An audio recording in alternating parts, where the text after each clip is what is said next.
Hello my dear student, welcome to education नीचे। UPSC 2023 prelims quick revision series में आप लोगों का स्वागत है। डेली ये क्लास होती है सुबह 6 बजे। ये हमारी सबसे पहली सीरीज है और आज हमारा लेक्चर नंबर 2 है। आइए जानते हैं कि हमने कल क्या पढ़ा था। डियर स्टूडेंट, कल आपको याद होगा कि 1939 हमारा सेकेंड वर्ल्ड वॉर छिड़ा और उसके बाद किस तरीके से अगस्त प्रस्ताव रिजेक्ट हुआ और फिर उसके बाद क्विट इंडिया मूवमेंट हुआ और 1945 में वेवल प्लान। चलिए आज का लेक्चर शुरू करते हैं। आज हम शुरू करते हैं 1945 के बाद। 1946 में कैबिनेट मिशन प्लान आया। कैबिनेट मिशन प्लान में ध्यान से सुनिएगा एंड तक। कैबिनेट मिशन प्लान में 3 ब्रिटिशर्स अध्यक्ष थे। एक थे सर स्टेफर्ड क्रिप्स, दूसरे थे एवी अलेक्जेंडर, तीसरे थे Pethick Lawrence. Round table conference type में ये 3 ब्रिटिशर्स बैठे हुए थे। एक तरफ गांधी जी, हमारे जिन्ना और सरदार पटेल। ठीक है।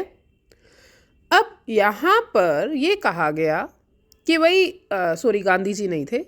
यहाँ पर ये कहा गया कि आपका जो कंट्री है, देश, इसमें संविधान को 3 भागों में बांटा जाएगा। एक ग्रुप ए होगा, ग्रुप बी होगा, ग्रुप सी होगा।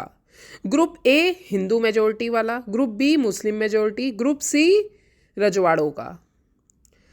अब जिन्ना के पास थी वीटो पावर। जिन्ना ने कहा कि वीटो पावर है तो मुस्लिम लीग का मुस्लिम स्टेट बनेगा, जिस पर नेहरू ने ऑब्जेक्शन किया, सरदार पटेल ने ऑब्जेक्शन किया।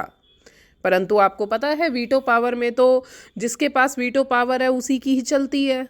तो होना क्या था, ग्रुप बी बना और उसके बाद फिर आया कॉन्स्टिट्यूएंट असेंबली के लिए वोटिंग। कॉन्स्टिट्यूएंट असेंबली में वोटिंग हुई। 389 टोटल मेंबर थे, 93 रजवाड़ों में थे, बाकी जो बचे हुए थे वो ब्रिटिश इंडिया वाले थे स्टेट्स। अब ब्रिटिश इंडिया के अंदर हमारा मुस्लिम लीग ली 73 वोट। 292 में से 73 वोट मुस्लिम लीग को गए। 208 वोट इंडियन नेशनल कांग्रेस को मिले। भाई इंडियन नेशनल कांग्रेस जीत गई। अब इंडियन नेशनल कांग्रेस जीती तो मोहम्मद अली जिन्ना को गुस्सा आ गया। उनको ये लगा कि कल को ऐसा ना हो कि मुस्लिम स्टेट ही ना बने। इसीलिए उन्होंने ऐलान कर दिया 16 अगस्त 1946 को डायरेक्ट एक्शन डे के लिए। उन्होंने कहा जितने भी मुस्लिम लीग के सदस्य हैं या जो मुसलमान चाहता है अलग से स्टेट बने, सब आ जाओ कलकत्ता की रोड पे। एक साथ इकट्ठे हुए।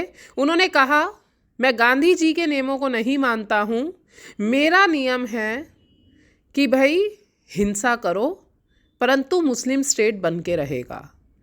इतिहास साक्षी है, कलकत्ता सुबह 10 बजे से इकट्ठे हुए थे लोग 16 अगस्त 1946 को और 3 दिन के अंदर बॉम्बे तक पहुंच गए और 5,600 लाशें बिछी।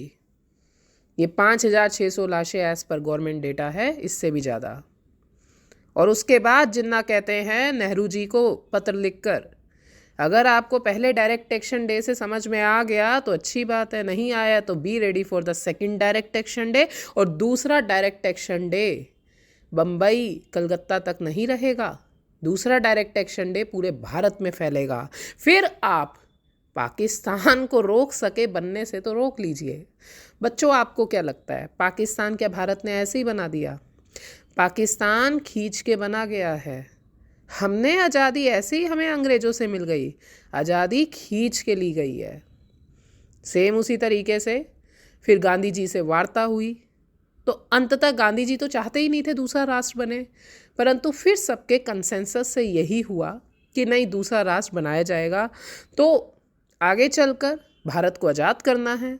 फिर 1947 में लॉर्ड माउंटबेटन आए। लॉर्ड माउंटबेटन का पहले तो मिशन रिजेक्ट हुआ, परंतु उसके बाद लॉर्ड माउंटबेटन की और नेहरू जी की दोस्ती अच्छी हो गई और उसके बाद फाइनली यही डिसाइड किया गया कि 15 अगस्त 1947 भारत आज़ाद होगा। और वहीं दूसरी तरफ मुस्लिम लीग ने कहा पहले बनेगा पाकिस्तान, फिर आज़ाद होगा भारत। तो 14 अगस्त 1947 को पाकिस्तान बना, 15 अगस्त 1947 को हमारा प्यारा भारत अपने संप्रभुत्व में आ गया। और इसके बाद की कहानी अब आपको आगे नेक्स्ट लेक्चर में पता